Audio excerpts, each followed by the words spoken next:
Well, I got that brace out and it was no fun, but you know, what do you expect?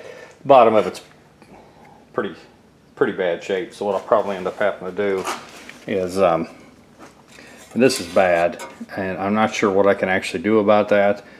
This is what's important. This section here definitely is important, because that actually is what holds the seat in on the, you know, on the inside there in the back. So I'm definitely going to have to cut that piece out and replace it, and weld a bolt at the bottom so that it won't, you know, won't be loose. You know, when you try to tighten it up, because it doesn't go all the way through the bottom, it only goes, it's actually welded to this brace.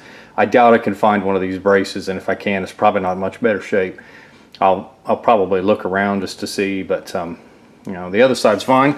It came out like it was supposed to. Didn't have any issues there. So the advantage to it, of course, is since I'm not replacing the whole section, I know where that brace goes. Otherwise, if you have to pull a brace, if you're replacing the entire floor that does not have a brace, or you're replacing the brace with it, if it's not all weighed up, do as much measurements as you can, and do a lot of research before you just start stabbing, welding stuff in place. Because if you got to do stuff 2 or 3 times like I normally do because I don't pay attention, you know, that'll hurt you.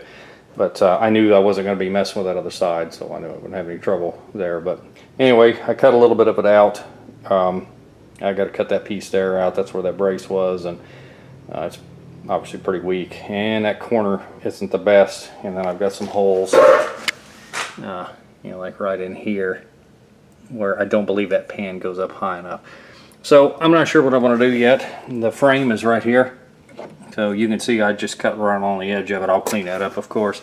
So that's where I'll cut that piece, you know, to fit that, because I don't want to try to cut around that frame and then try to shove that piece in there and try to weld it, because I'm not going to be able to weld it from the bottom side. I'm not going to be able to treat it from the bottom side, and I want this to not, you know, not be an issue again. I don't know how long the car will last. Depends on where he ends up and how he drives it and where he drives it, and, you know, and stuff like that. But you know, we want it to last as long as it can, because I have a sneaking suspicion he has a carport, but he does not have a garage, I don't believe, and I'm not sure if this will be under the carport. If not, it's going to sit outside all day anyway, you know, when he's at work. So anyway, we'll just mess with this and go on, and I'll kind of show you when I get a little further along. I'll probably set that front floor is way too long. It actually meets with the back, so if you pull the center support out, you could technically replace this entire subfloor. What I'm going to do is crawl underneath and look underneath that subframe to see what that looks like.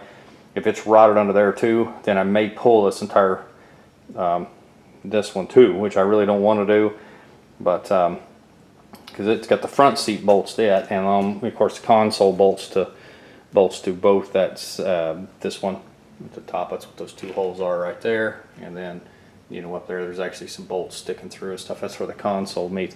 I don't know. I assume the non-console cars still have these braces, because they have to have something to support this floor since there's nothing underneath. So I'm sure they all have this. But I got to get a door for my car eventually. I know there's one at a salvage. I don't know how good it is, but the car's sitting there with no rear axles laying on the ground, so I may be able to, you know, get in there and get it. So we'll see. But yeah, that's my alarm telling me I got to go to work. So anyway, we'll get with you next time.